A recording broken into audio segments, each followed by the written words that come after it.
José Manuel Sierra Páez, pastor evangélico, nacido el 2 de octubre de 1961 en Venezuela, lleva más de 40 años en el ministerio, con un profundo conocimiento de las Escrituras y dominio del hebreo bíblico. Reside en Santa Cruz de Tenerife, España, donde pastorea el Centro Evangélico Vida Nueva, fundado en 2001. Durante el confinamiento de 2020, alcanzó notoriedad en YouTube con un estudio escatológico de 9 capítulos sobre eventos actuales y futuros a la luz de la Biblia. Queridos hermanos, hoy hemos reflexionado sobre el Salmo 23, uno de los textos más profundos y conocidos de la Biblia. A través de este salmo vemos cómo Dios, nuestro pastor, nos guía, nos cuida y nos restaura con amor. Exploramos palabras claves como Roy, mi pastor, que no solo nos habla de quien nos dirige, sino del Dios que nos observa y conoce profundamente. También vimos Menuhat, que no solo describe aguas tranquilas, sino un estado de paz, como el que Dios desea para nuestras vidas. Cada palabra del Salmo revela un Dios cercano, que no solo guía a su pueblo como un todo, sino que cuida personalmente de cada uno de nosotros. Él restaura nuestra alma, nos devuelve dignidad y nos conduce por sendas de justicia. Este salmo es un llamado a confiar completamente en Él, reconociendo nuestra dependencia total como ovejas que necesitan al pastor. Sigamos reflexionando y confiando en que su guía es perfecta y que su propósito para nosotros siempre es bueno. Amén.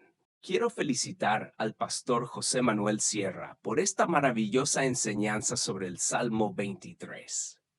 Su capacidad para desglosar cada palabra y mostrarnos el significado profundo detrás del texto nos ha ayudado a entender mejor la grandeza y cercanía de Dios como nuestro pastor.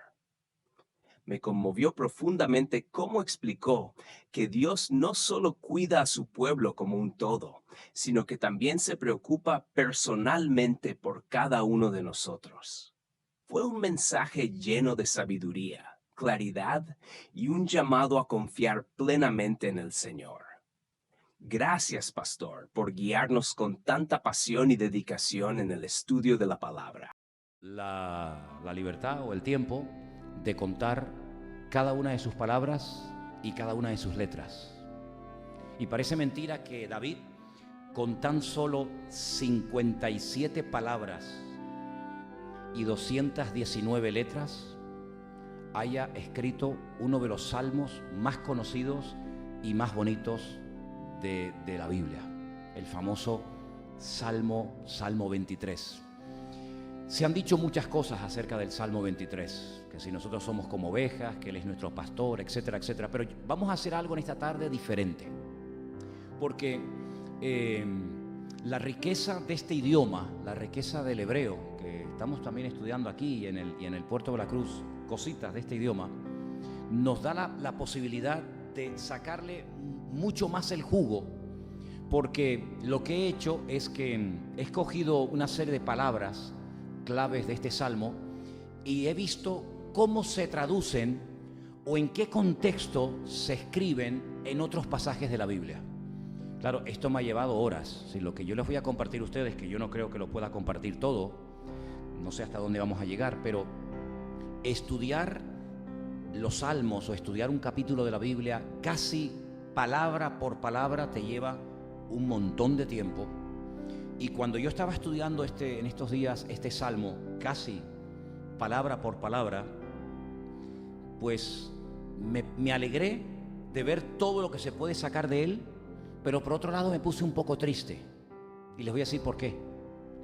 Porque si yo me dedicara a ir por cada salmo, por cada capítulo, por cada pasaje de la Escritura, casi palabra por palabra estudiando lo que significa, la raíz verbal que tiene, en qué conjugación hebrea está, en dónde aparece en otros textos, con la edad que tengo en este momento, no me va a dar tiempo de poder estudiar toda la Biblia. Entonces, por un lado, me alegré de haber descubierto cosas muy bonitas del Salmo 23, pero por otra parte le dije, Señor, no me va a dar tiempo de poder estudiar toda tu palabra, ni siquiera todos los salmos, porque son 150 palabra por palabra. Imagínate los años que te puedes pegar ahí. Pero yo creo que en esta tarde, con ayuda del Señor, vamos a descubrir cosas muy interesantes. He observado algo que, por un lado, está bien y por otro lado me preocupa un poco. Y es que como hemos acostumbrado a la iglesia desde hace ya algún tiempo a poner todo lo que se lee en pantalla, pues esto lo que hace es que ya muchos de ustedes ya no vengan a la iglesia con la Biblia. Porque bueno, como al fin y al cabo esto es una maravilla, porque como la letra está tan grande y además la puedes ver y tal, está bien. Y lo vamos a seguir haciendo, porque yo creo que es muy bueno que, en fin, que tengamos ahí la lectura y podamos seguirla todo. Pero yo en esta tarde les voy a pedir un favor a los que han traído la Biblia, que no voy a preguntar cuántos la han traído, porque veo que tal vez pocos lo han hecho. Pero los que han traído la Biblia, la pueden abrir por favor por el Salmo 23, ¿vale? Sé que también hay algunos que se han acostumbrado a utilizar el móvil, porque tienen ahí también la Biblia. Bueno, mira, nos está llamando el rey David. Vamos a hablar de él en el Salmo 23. Salmo 23, por favor.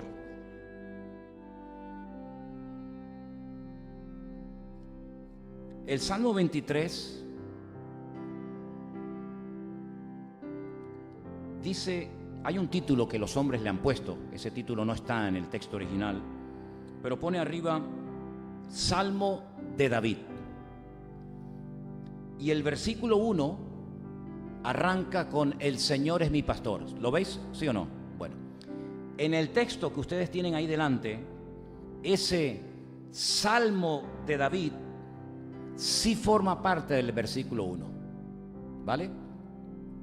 Entonces el Salmo empezaría diciendo Salmo de David y sigue el versículo 1, el Señor es mi pastor, etcétera, etcétera, ¿de acuerdo? Ahora, yo he escogido algunas palabras que para mí son claves de este Salmo. Por ejemplo, la palabra pastor. Sería, tengo aquí un puntero, espero que esto funcione. La palabra pastora es esta, ¿la veis ahí? Si de vez en cuando me pueden contestar, me ayudaría un poquito. Gracias, hermano, muy amable, María. ¿La veis? ¿La veis? Vale, ok, roí. Realmente la palabra pastor es la palabra roé. Pero cuando se habla de algo personal, de algo de uno, se añade esa letra pequeñita, que los que están estudiando hebreo saben que es la letra Yod. Y entonces ya conviertes a ese Dios, a ese Señor, a ese pastor o lo que sea, en algo tuyo, en algo propio. Entonces dice, Roí, el Señor es mi pastor. El nombre de Dios, que es el nombre que aparece anterior, este es el nombre propio de Dios, la letra Yod, Hei, Bat Hei, aparece tanto al principio del Salmo como al final. Me llama mucho la atención que el Salmo empieza con el nombre propio de Dios, ahí, y termina prácticamente con el nombre propio de Dios. Algo que me ha llamado la atención, y los que están estudiando hebreo saben de lo que voy a hablar, en hebreo existen dos letras M. Se llama Men, la letra M en hebreo se llama Men. Y hay dos tipos de M, una que es abierta y una que es totalmente cerrada. Y mira qué curioso, perdón, que el Salmo 23 aparece con la M, Mitzmor, ahí pone Salmo, con la M abierta, la primera letra, y la última letra del Salmo 23 es esta. ¿La veis? ¿La veis? Gracias. Es la letra Men, pero cerrada. ¿Será casualidad? ¿Tendrá alguna explicación? Por supuesto que todo tiene una explicación en la Biblia. No hay nada que sea casual. Empezamos y terminamos con Dios. Y todas las enseñanzas que vamos a recibir a través de este hermoso salmo, las tenemos que interiorizar, porque vamos a descubrir aspectos de la esencia de Dios en este salmo realmente increíbles. Es un salmo escrito por el rey David. Ustedes saben que la mayoría o muchos de los personajes importantes de la Biblia curiosamente fueron pastores. Abraham fue pastor, su hijo Isaac también lo fue, Jacob también lo fue, los hijos de Jacob, la mayoría de ellos también fueron pastores.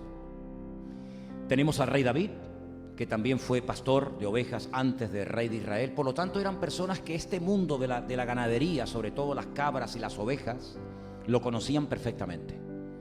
Sabían perfectamente cómo actúa, cómo es la mentalidad de una oveja y cómo es la mentalidad o las características de las cabras. Y aunque son animales aparentemente parecidos, la conducta, el comportamiento de una cabra y de una oveja no tiene absolutamente nada que ver. Les conté en cierta ocasión que se hizo en un tiempo unos experimentos que consistía en tener rebaños mixtos de cabras y de ovejas, y fue un auténtico desastre.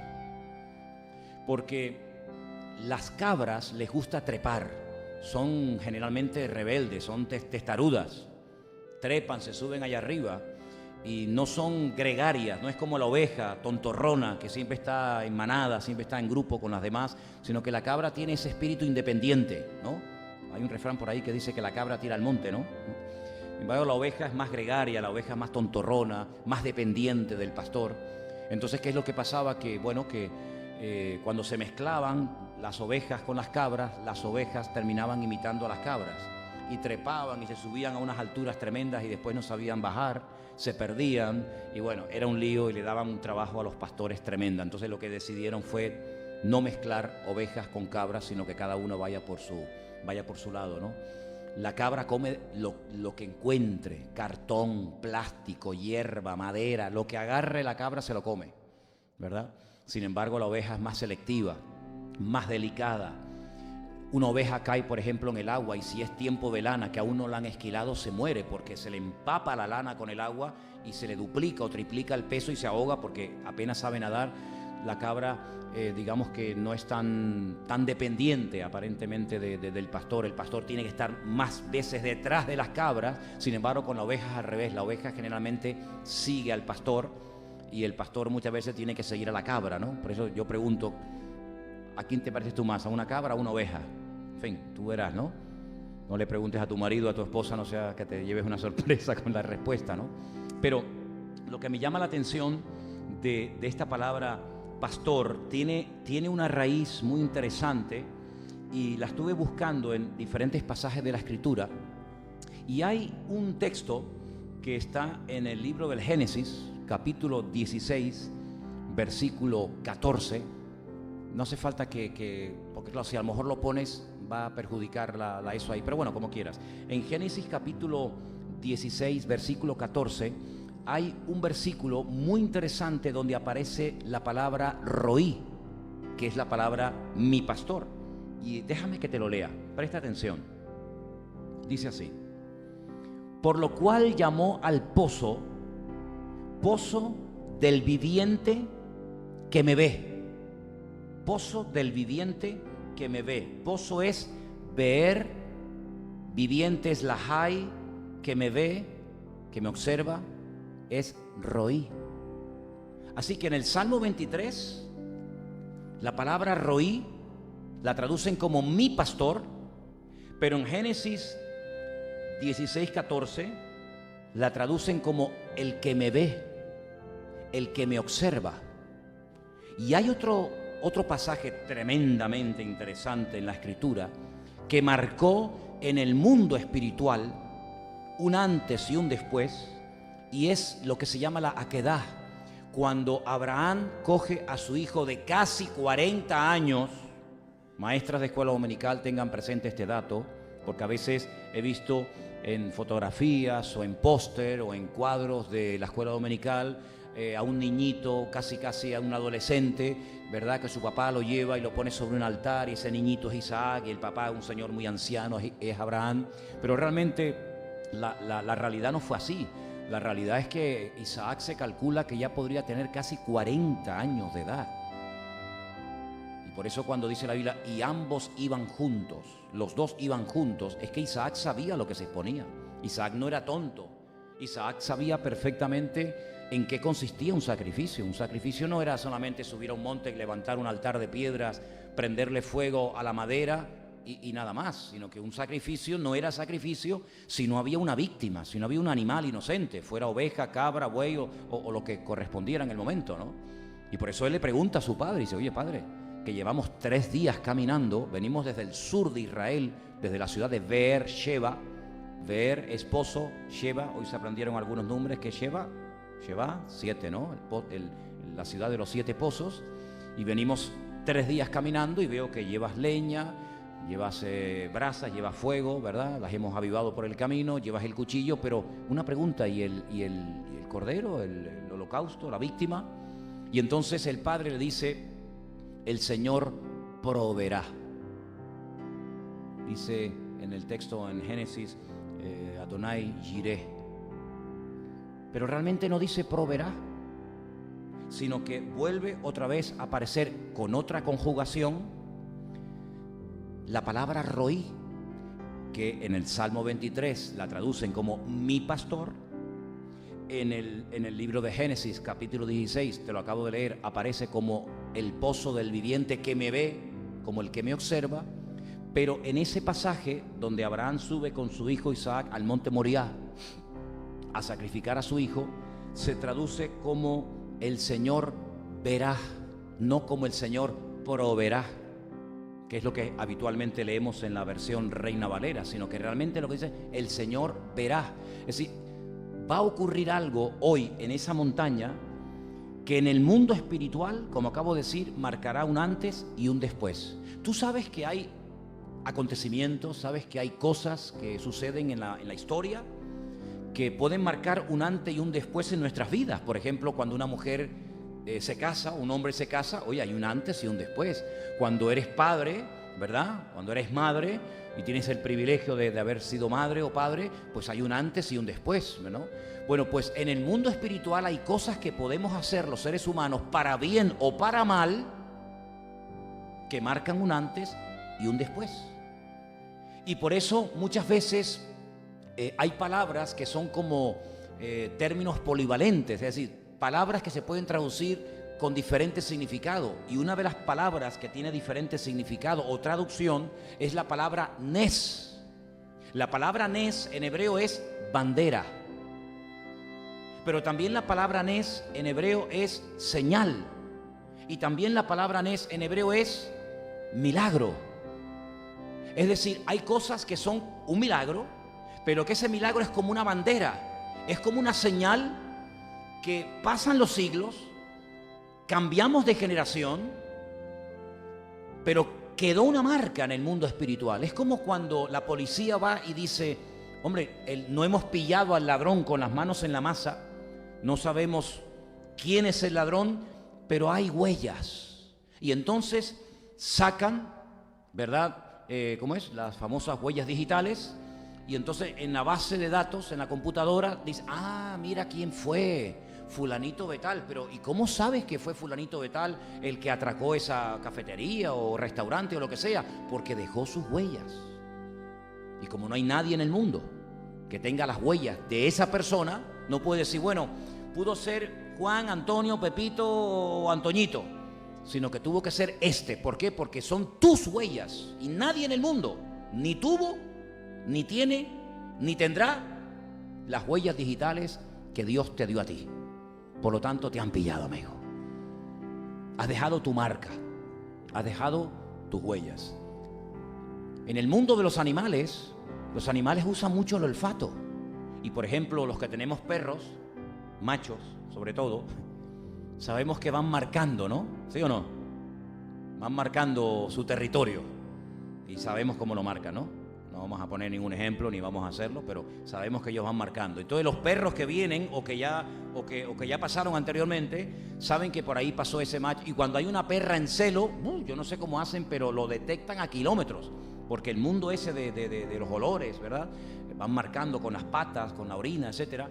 Y entonces van dejando huellas. Y aunque no esté ese perro allí, aunque no esté esa hembra allí, ellos detectan que por allí ha pasado ese perro, esa perra, lo que sea, ¿no? En el mundo espiritual nosotros también vamos dejando marcas, ¿sabes? Vamos dejando huellas. Hay un versículo en el Nuevo Testamento que dice que tenemos que seguir las pisadas, tenemos que seguir las huellas de Cristo.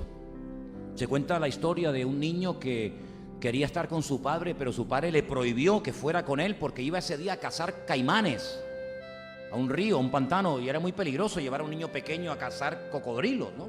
Y le dijo, no vengas. Sin embargo, el padre, cuando está en plena cacería, pues oye unos gritos, unos alaridos y papá, ayúdame, sálvame. Y era su hijo. Y el padre va y socorre a su hijo y lo encuentra llorando a punto de ser devorado por uno de estos animales, por uno de estos caimanes, y le dijo, pero hijo, te dije que no vinieras, ¿cómo me encontraste? Y el hijo le dice, porque fui siguiendo tus huellas. Ibas dejando tus huellas en el barro, donde sea, y yo las seguí y te encontré, ¿vale? Entonces, en el mundo espiritual vamos dejando nuestra marca, vamos dejando nuestra huella. Es curioso porque el apóstol Pablo incluso habla hasta del olor que espiritualmente desprendemos. Dice que hay algunos que desprenden olor de vida y hay otros que desprenden olor de muerte. Y Pablo utiliza algo que era muy conocido en el Imperio Romano, y es que cuando cogían en cautivos para después matarlos o para después convertirlos en esclavos, torturarlos o tirarlos a la arena del circo romano y burlarse de ellos, pues los vencedores lógicamente venían delante y era la entrada triunfal. Y entonces en la ciudad que los recibían, ponían en las calles, ponían en las plazas, ponían en lugares más importantes por donde iba a pasar el desfile, ponían, ¿cómo se llama? Como fuegos, ¿no? Como una serie de antorchas, y ponían incienso. Y entonces los que habían vencido, dice que para ellos era olor de vida, era olor de triunfo, era aplausos, era reconocimiento. Pero para los que iban atrás, encadenados, sabiendo que iban a morir, para ellos era olor de muerte. Así que los que iban delante, que habían vencido, para ellos ese incienso era lo mejor del mundo, era la bienvenida, era el reconocimiento a la victoria. Pero para los que iban atrás, que habían perdido, los que iban cautivos, para ellos era olor de muerte, y una muerte segura y próxima, ¿no? Entonces el Señor nos dice en su palabra que Él nos observa. El Señor nos observa permanentemente, de noche y de día.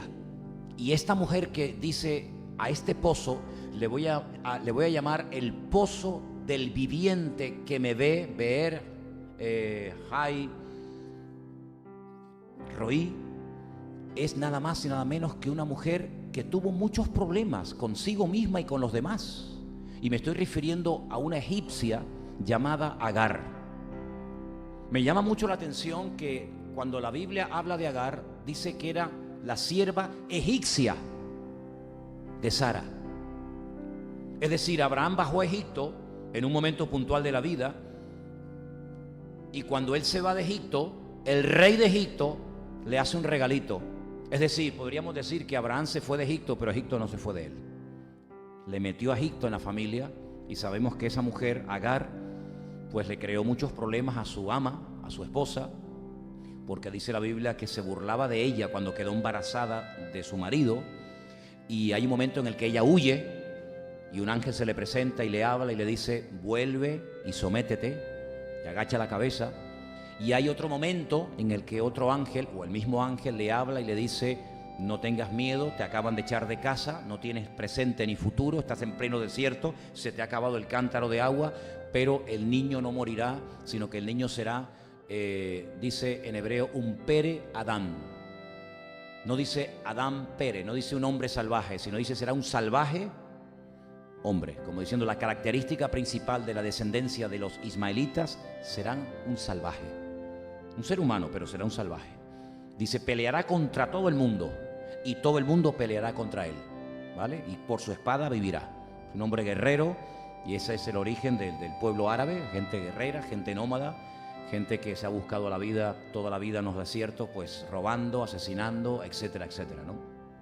Así es que vemos que esa palabra roí, o mi pastor, también significa el que me observa, el que me conoce, el que está permanentemente a mi lado, no me abandona, sino que Él sabe perfectamente dónde estoy y cómo estoy. No solamente que me observa, sino que me observa, me conoce y sabe realmente cómo estoy. Esa palabra me llamó mucho la atención porque es mucho más que una persona que sale al campo, pastorea las ovejas y se va, sino que el pastor de ovejas fundamentalmente está siempre mirando, oteando el horizonte, tratando de descubrir cualquier peligro que la oveja no vea, pero que él tiene que verlo para actuar en consecuencia. La segunda palabra que analicé, vamos a poner otra vez el texto, es en hebreo, es una palabra que es la palabra menujot, y la encontramos en el versículo 2. En el versículo 2 tenemos Mismor de David, Adonai Roí, Lo Exar, Minot de Shem, y tenemos la palabra esta, menujot. En español esa palabra se ha traducido por la palabra reposo. No sé cómo dice el versículo 2, si alguien me puede leer el Salmo 23, 2. El Señor es mi pastor, nada me faltará, en lugares de delicados pastos me hará descansar, me hará reposar. Ok, en aguas de reposo, habla de aguas de reposo, en aguas tranquilas. Busqué esa palabra para ver si solamente se refería al tipo de agua, si son aguas turbulentas, aguas peligrosas, con mucha fuerza, con mucha corriente, o también es una palabra que se aplica a personas. Y sí, la encontré. Y mira tú por dónde hay un hombre en la Biblia que por la forma como vivía, por la forma como actuaba, su personalidad, era un hombre que se conoce como Ish Menujá, un hombre pacífico, un hombre tranquilo. Y vamos a ir a Primera de Crónicas, capítulo 22, el versículo 9. Primera de Crónicas, capítulo 22, versículo 9. Si alguien quiere buscarlo y leerlo en altavoz, sería estupendo. Primera de Crónicas, capítulo 22, versículo 9. ¿Alguien lo tiene? ¿Alguien lo quiere leer?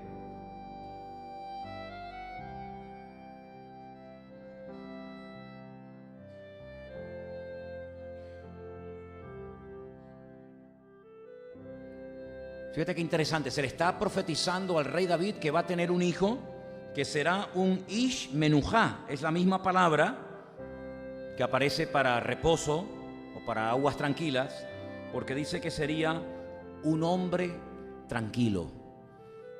Y a ese hombre tranquilo, a ese hombre pacífico, es al que el Señor le dio el privilegio de poder construir el primer templo, el famoso templo de Jerusalén.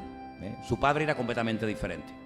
La personalidad, el estilo de vida de David era totalmente diferente. Pero sin embargo vemos que es un término que no solamente se utiliza para hablar de aguas tranquilas, ¿verdad? Sino que también es un término que se utiliza para hablar de personas que tienen esa característica, gente tranquila, gente pacífica, gente que no tiene ese espíritu guerrero como el que tenía David. No vemos nunca a Salomón yendo a la guerra. Salomón era un hombre que se dedicó a otro tipo de cosas, ¿verdad? Y fue precisamente a esa persona con esa característica a la que Dios utiliza para algo que David no podía hacer. Y esto me llama mucho la atención porque uno dice, bueno, es que esta persona es muy parada, no es espabilado.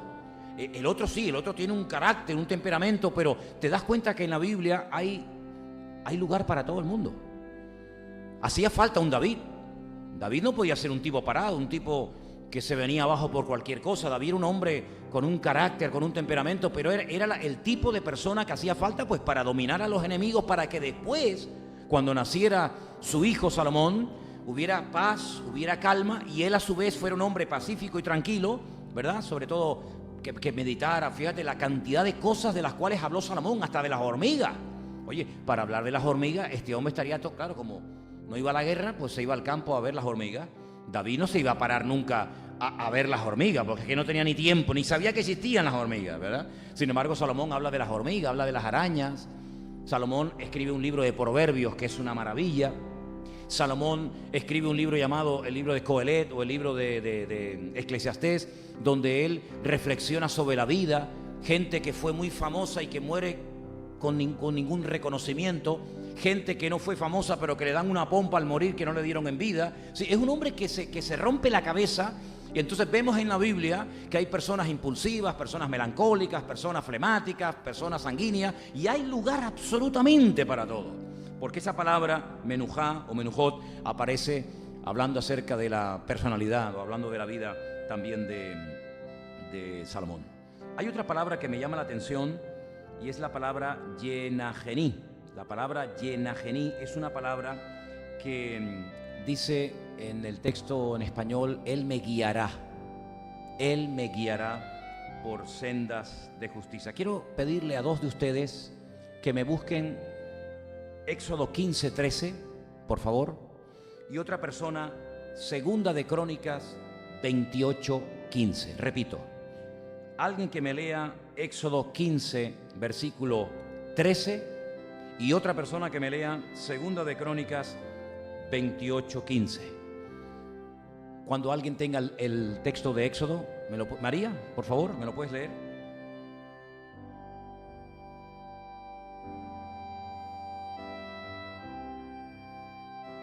Si la forma como Dios guió al pueblo de Israel es la misma palabra que utiliza David para hablar acerca de cómo individualmente Dios nos va a conducir, Dios nos va a guiar a cada uno de nosotros. Es decir, hay un matiz muy importante en la Biblia. Una cosa es cómo Dios dirigía al pueblo a nivel de masa, y otra cosa es la forma individual como Dios dirige a cada uno de sus hijos.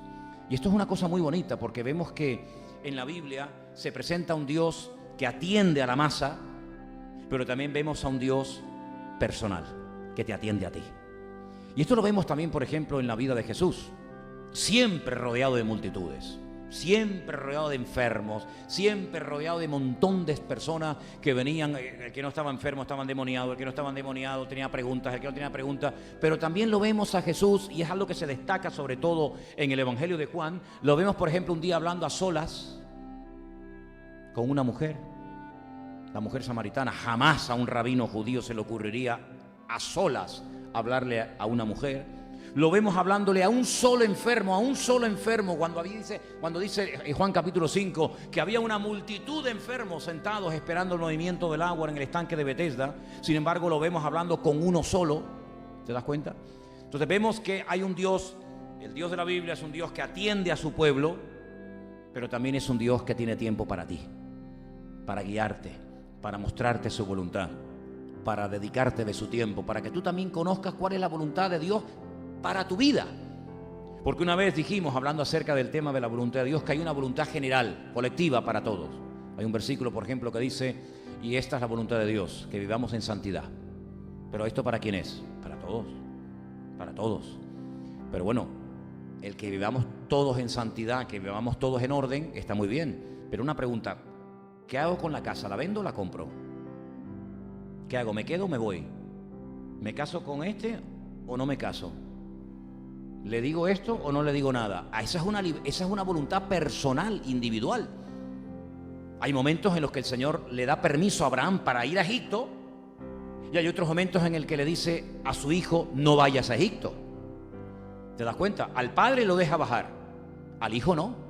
Entonces hay una voluntad para todos en general, pero luego hay una voluntad personal, individual, para cada uno de nosotros. Y esto lo vemos en el Salmo 23. Él me guiará, pero a mí personalmente, aparte de que va a guiar al pueblo y nos va a ayudar a todos, pues aparte de eso, el Señor me va a guiar a mí también personalmente. Por eso, si necesitas dirección en tu vida, si necesitas una palabra específica para tu situación particular, puedes hablar con el Señor, puedes desahogarte con Él, porque Él también te va a guiar a ti. ¿Cuántos dicen amén? Esa palabra yenangení, que es guiar o conducir o guiar, aparece también en un texto que está en Segunda de Crónicas, capítulo 28, el versículo 15. ¿Me lo puede leer alguien, por favor? Patricia.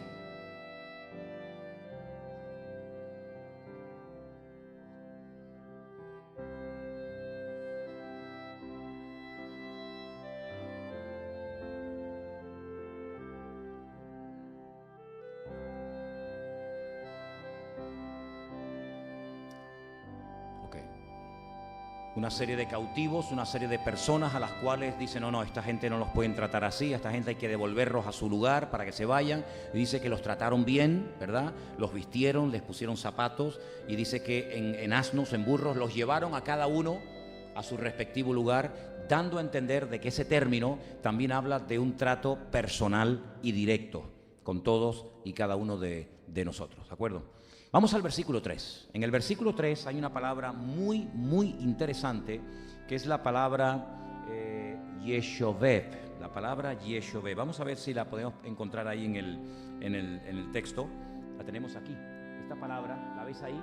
Ahí pone Yeshoveb. Esa palabra que aparece en el Salmo 23 realmente significa la palabra restaurar. Cuando en español dice Él confortará mi alma. Esa es la palabra que se emplea en la Biblia para restaurar, y es la palabra que más datos he podido encontrar acerca de ella. Porque mira, no los vamos a leer todos, pero como esto queda grabado y después el que quiera puede volver a escuchar este estudio en su casa.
Hasta Dan. Dan es el norte de Israel, es lo más al norte.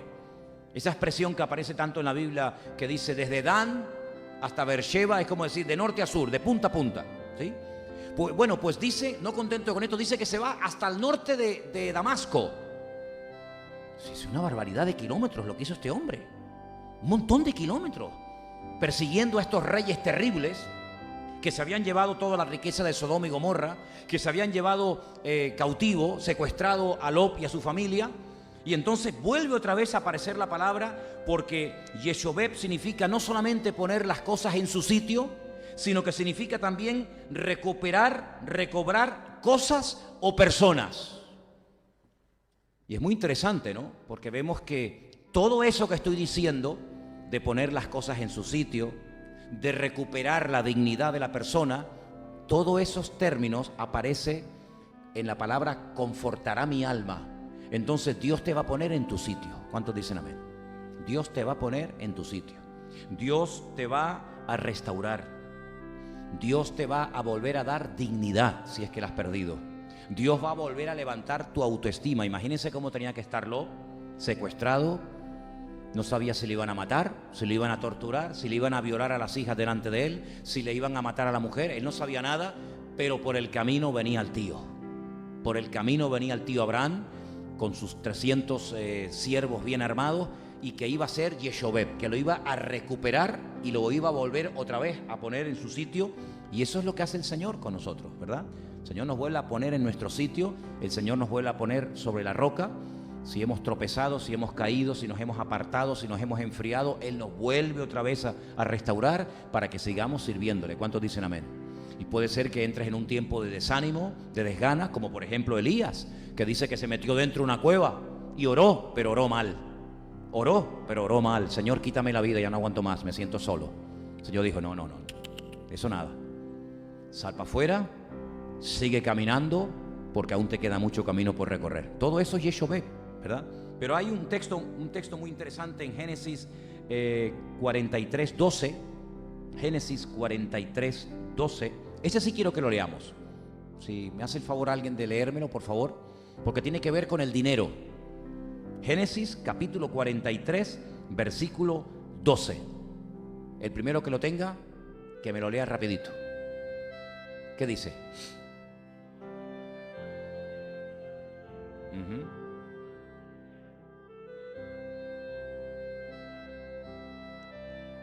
¿Conocéis esa historia? ¿Conocéis la historia de cuando los hijos de Jacob bajan a Egipto y compran comida para llevar a Canaán, y cuando llegan por el camino dicen, ay, dentro del saco está el dinero, no nos han devuelto? Entonces cuando el padre dice, no, pero esto ha sido un fallo, no puede ser. Entonces bajan a Egipto para comprar comida, pagan, y ahora resulta que todo el dinero está dentro de las bolsas. Cojan otra vez dinero y vayan otra vez a Egipto y devuelvan el dinero. Entonces Yeshobeb también tiene que ver con devolver algo a alguien, es decir, restituir la prenda, restituir. Bueno, por eso dice la Biblia que Satanás es como un ladrón que quiere robarte, que quiere quitarte. Sin embargo, el Dios de la Biblia es el Dios que quiere darte y el Dios que quiere bendecirte. ¿Cuántos dicen amén? Hay otro texto que tiene que ver con las fronteras. Cuando se vuelven a recuperar las fronteras perdidas, aparece otra vez el término Yeshobeb. Los versículos serían Segunda de Reyes 14:25 y también Isaías 49:6. No lo vamos a leer porque este es un estudio muy largo, muy profundo, que si leemos versículo por versículo se nos va a ir demasiado el tiempo, pero ustedes pueden volver otra vez a escucharlo en casa y leerlo tranquilamente. Entonces, cuando un enemigo venía y te robaba un trozo de tierra y te achicaba el país y perdías fronteras, había que recuperarlas, había que volver a pelear para recuperar el territorio perdido. Ahí aparece la palabra, porque también significa recuperar lo que alguien te ha quitado. Qué interesante, ¿no? Génesis 40:13, José le interpreta un sueño a un copero y a un panadero. Al panadero le dice, mira, no tienes futuro, te van a matar. Pero al copero, ¿se acuerdan? Al copero le dice, el faraón te va a dar una segunda oportunidad, así que aprovéchala. Vas otra vez a estar en la presencia del faraón y vas otra vez a estar con él. Y entonces vemos que es restituir a alguien a su puesto original, ¿vale? También aparece ese término. Hay otro versículo, Levítico 25:28, que tiene que ver con recuperar la tierra que has tenido que vender porque no te ha quedado más remedio, pero que se puede recuperar la tierra. Cuando una persona en el pueblo de Israel hipotecaba o vendía la tierra que había heredado de sus padres, no la perdía para siempre, sino que podía volver a comprarla, podía volver a recuperarla. Y ahí aparece otra vez el término que estamos analizando. Y finalmente hay también un versículo que sí quiero que lo lea alguien, por favor. Salmo 35, versículo 17, porque la palabra que estamos estudiando, Yeshobeb, tiene que ver también con recuperar, con salvar a una persona que está en grave peligro. Salmo 35, 17, por favor, ¿quién me lo lee? Dile. Sigue, dale.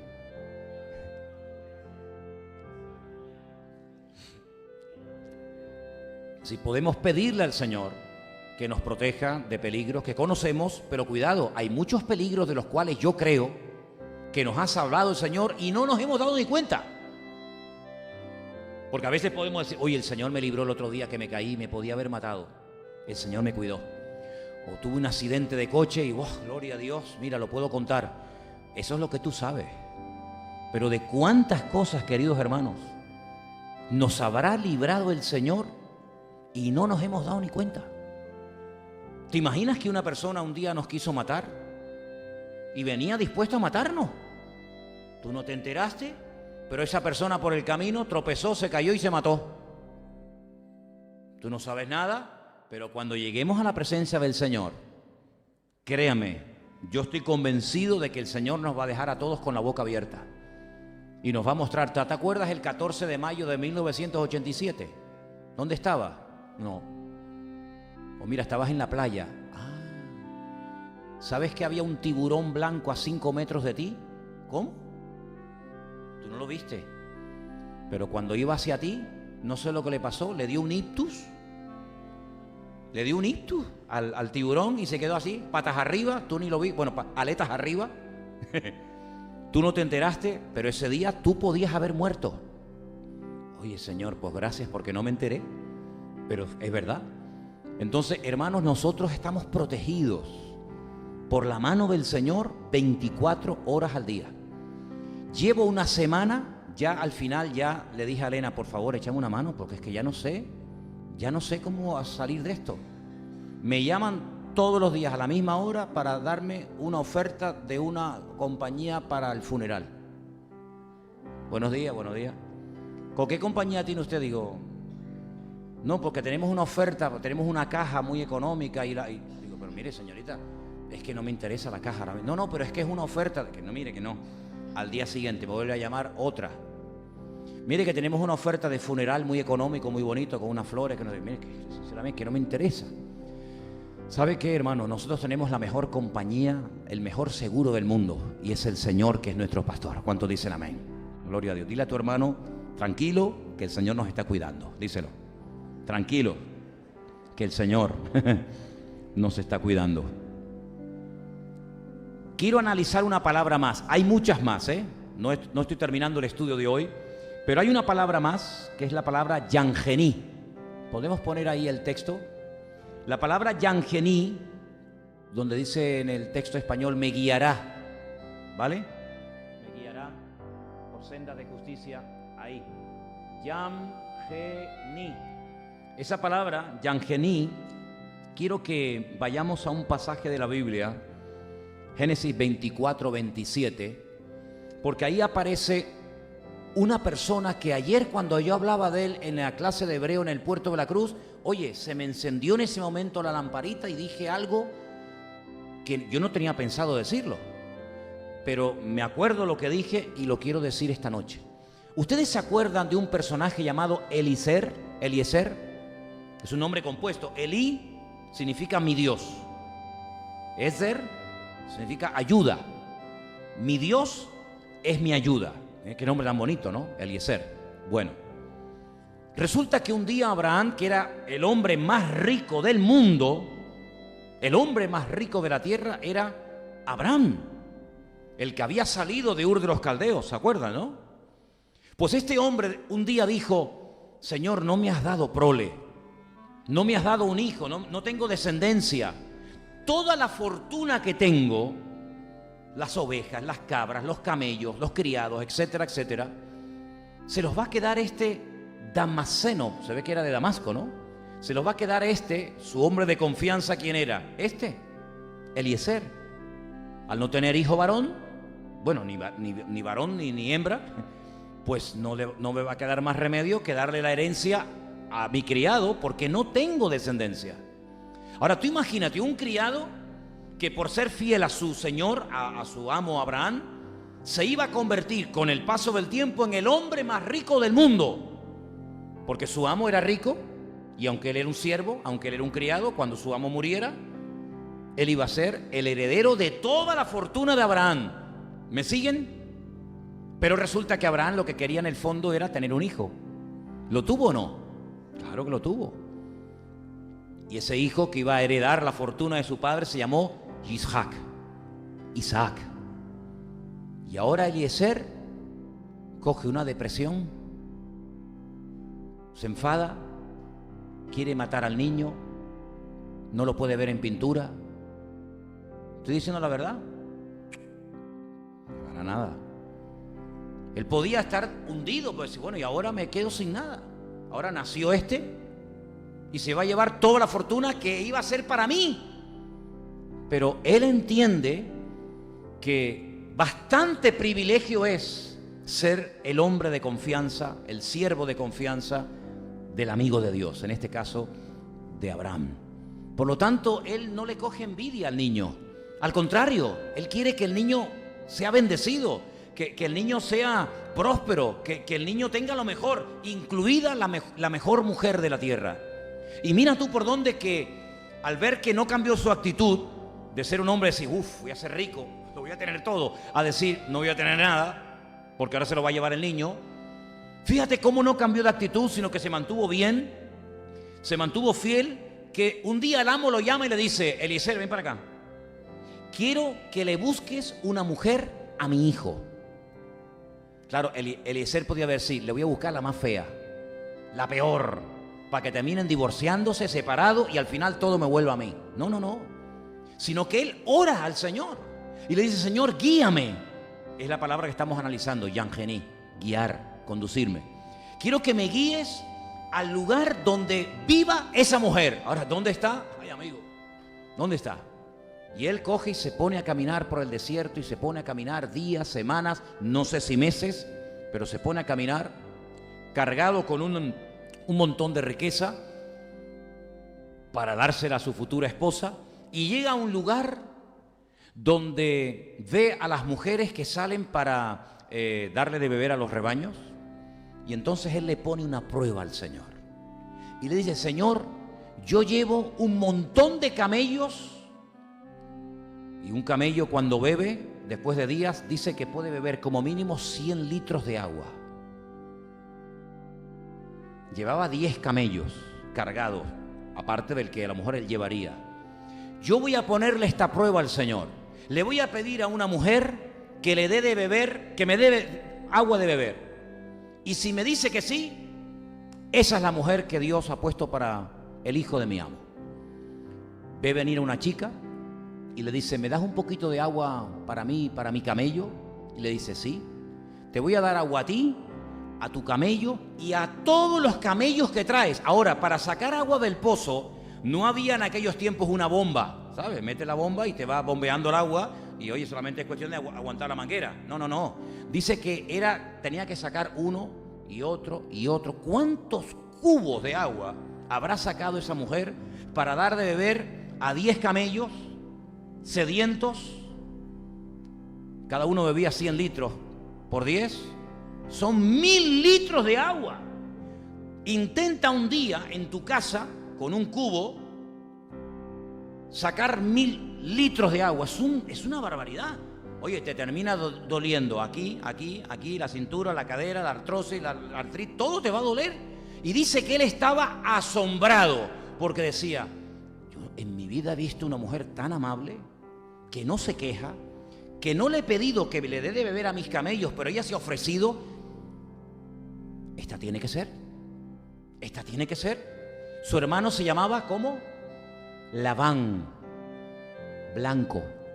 Labán es el color blanco en hebreo, pero al revés, ¿saben lo que significa? Tramposo. Parece blanquito, pero es un tramposo de mucho cuidado. Le da un brazalete de oro, le da unos anillos, le da unas cositas, y su hermana se va a la casa y le dice a su hermano: mira lo que me ha regalado un señor allí que le di un poco de agua a los camellos, un brazalete, un anillo, un pendiente.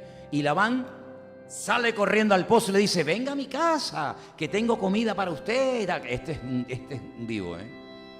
Y todos sabemos, ¿verdad?, la debilidad de Labán. Bueno, pues esa forma sobrenatural como el Señor guió a Eliezer, esa es la forma sobrenatural como el Señor nos va a guiar a todos individualmente en todas las necesidades que tengamos a lo largo de nuestra vida. ¿Cuántos dicen amén?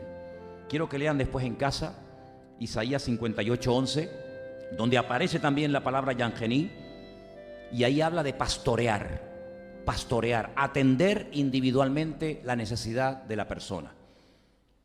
En el texto español dice: Él me guiará, pero guiar es cuidarme, pastorearme, atenderme. Y mira, y habrá momentos en los que el sentido común, la experiencia, pues más o menos te ayudará en la vida para saber qué tienes que hacer, pero seamos sinceros, ¿verdad que pueden presentarse momentos en nuestra vida en la que no sabemos qué hacer? Pero, Señor, yo no sé qué hacer. Yo no sé si mandártelo o que te lo lleves. Yo no sé lo que hacer, pero en esos momentos, párate. Entra en tu aposento y cierra la puerta. Y tu Padre que te ve en secreto te recompensará en público. Dile: Señor, no sé lo que hacer con mi matrimonio. No sé lo que hacer con mi hijo. No sé lo que hacer con el estudio. No sé lo que hacer con esta relación. No sé lo que hacer con esto, con aquello. Da igual. Me puedes poner todos los ejemplos que tú quieras. Tú no sabes lo que tienes que hacer, pero hay alguien que sí sabe lo que tienes que hacer. Y ese es nuestro Dios. ¿Cuántos dicen amén? Hoy leía una frase, Elena me mostraba una frase muy bonita que decía, en esta situación en la que estás, mira, como máximo, tienes un 1% de probabilidades de que te salga bien. Y la persona respondía y decía, ay, qué bueno, pues si tengo un 1% de probabilidades de que me salga bien, tengo un 99% de fe que el Señor me puede bendecir. ¿Te das cuenta? Es decir, no es que voy a echarle una mano a Dios, como a veces ha ocurrido en la Biblia, personas que no sabían qué hacer. Tú me has prometido un hijo y no viene, y pasa un año, pasan 2, pasan 20, pasan 30 y el niño no viene, ¿qué hago? Y la mujer le dice, bueno, pues no sé, acuéstate con Agar a ver si a través de ella viene descendencia. Lo hace y el Señor le dice, este no es el hijo de la promesa. Esto es lo que tú has hecho en la carne, pero no me has dejado a mí obrar. O sea que tú te has adelantado, tú te has precipitado y has metido la pata. Y lo mismo le pasó a Moisés, que salió un día a dar una vuelta por Egipto. Y dice la Biblia que vio a alguien que estaba maltratando a un paisano suyo y se levanta y lo mata. Y entonces al día siguiente sale otra vez por la calle y hay 2 hebreos peleando y los quiere separar, y uno de ellos le dice, ¿me quieres matar a mí también como ayer mataste al egipcio? Y entró en pánico y salió corriendo y se fue 40 años al desierto. Ya perdió la esperanza, ya perdió la ilusión, ya era un hombre de 80 años y ahora el Señor lo llama y dice, ahora es cuando tienes que volver a Egipto. Sí, hace años atrás tú eras el que dirigías tu vida. Hace años atrás tú eras el que organizabas, el que hacías, el que vendías, el que para aquí, para allá. Ahora soy yo el pastor de tu vida. Y eso a veces al hombre, a los seres humanos, les cuesta mucho tiempo aprenderlo. Porque como se han acostumbrado toda la vida a abrirse camino, como han sido toda la vida un peleador, una persona que se ha buscado camino, una persona que ha hecho de todo, pues después cuando se convierte a esa persona, le cuesta estar quieto y decir, Señor, ¿qué quieres que haga? Por eso el Señor tuvo que tirar a tierra a Pablo, porque Pablo era un hombre que sabía cómo hacer las cosas en la vida, pero para servir al Señor, a veces la experiencia, a veces el sentido común o lo que hemos hecho en el pasado no sirve para nada. A veces es peor, porque lo que nos quiere llevar el Señor al Salmo 23, y lo vamos a ir viendo semana tras semana, es a un grado de dependencia, porque no hay animal más torpe y más dependiente del humano como la oveja. No tiene ningún sentido de orientación, la vista es pésima, el olfato prácticamente inexistente. Es un animal que se asusta por cualquier cosa, es un animal que no puede perderse y volver solo, no tiene ningún sentido de la orientación, como puede tener un perro o una paloma o lo que sea. Es un animal torpe, es un animal que depende totalmente del pastor. Pero es que precisamente a ese nivel nos quiere llevar el Señor, a un grado en el que digamos, Señor, guíame tú, porque yo estoy seguro que si tú me guías y si tú me llevas, las cosas van a hacerse bien. Pero si yo lo voy a hacer a mi manera, puede ser que otra vez me equivoque. Y yo creo que tenemos que llegar a un punto en el que tenemos que estar cansados de equivocarnos, cansados de aprender a base de errores y de palos, cansados de tropezar y decir, ay, otra vez metí la pata. Pues no caigas tanto. Pídele al Señor que te guíe, que tome el control de tu economía, que tome el control de tu matrimonio, que tome el control de tu ministerio, que tome el control en definitiva de tu vida, y vas a ver cómo el Señor te va a guiar de una forma perfecta y maravillosa, como lo hizo por ejemplo con Eliezer, y como lo hará con todo hombre y mujer que le busque en espíritu y en verdad. Amén, hermanos. Vamos a orar. Por favor, cierra tus ojos. Seguiremos, Dios mediante, analizando palabras y conceptos bonitos de este hermoso Salmo 23, pero vamos a dejarlo hoy aquí. Les recuerdo a todos ustedes que esto queda grabado para que después con tranquilidad en casa puedan volver a escucharlo y leer los textos que hoy nos han leído, y te va a enriquecer mucho el ir casi palabra por palabra, término por término, descubriendo, analizando la profundidad, la riqueza de su palabra. Te damos gracias, Señor, en esta tarde por el privilegio que nos das de conocerte a través de tu palabra. Te damos gracias, Señor, porque tú eres el que abre nuestros ojos y nos das oportunidades de crecimiento y de aprendizaje, y nos permites conocerte mejor, cómo actúas, cómo obras, cómo guías, cómo consuelas, cómo restauras la vida del ser humano. Señor, que a través del estudio y meditación de este hermoso Salmo 23 podamos descubrirte y podamos conocerte cada día mejor. Y te damos gracias, Señor, por esta oportunidad y privilegio de poder madurar y de poder acercarnos a ti. Gracias, Señor, te pido que nos ayudes y nos des entendimiento y memoria para poder retener lo aprendido. A ti la gloria y la honra en el nombre de tu amado Hijo Jesús. Amén. Y amén. Nos ponemos de pie, queridos hermanos, en esta noche todos. Voy a pedir que nos preparemos para recoger la ofrenda. Nuestra hermana Margarita nos va a ayudar en esta tarde. ¿Sí? Voy a pedir que pasen un adelante.